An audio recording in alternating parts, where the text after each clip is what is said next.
Ano ba sinundot nila kahapon? Ayan na, nakikita natin. Ito na. Tapos yan, jumper yan. Jumper yan. Wala kami. Oo. Asan na yung butas ng tubig? Ito po, sa inyo ba yan? Ay, yan, no? Sana ayusin nila. Sayang ang binabayad nila. Butas yung ano nila. Okay na.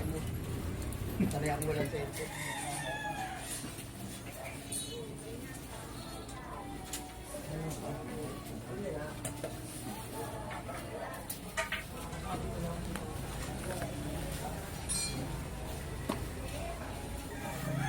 $60 God? Yeah, 4 years. Ano?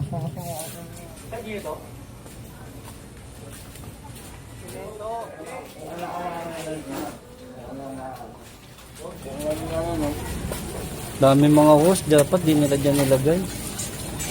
Ganda pa naman ng linya ng kanal nyo. Dapat di nila nilalagyan ng mga ganyan hose. Yung drainage nyo kagawad malilinis. Kaso lang ay mga illegal tapping ng mga tubo.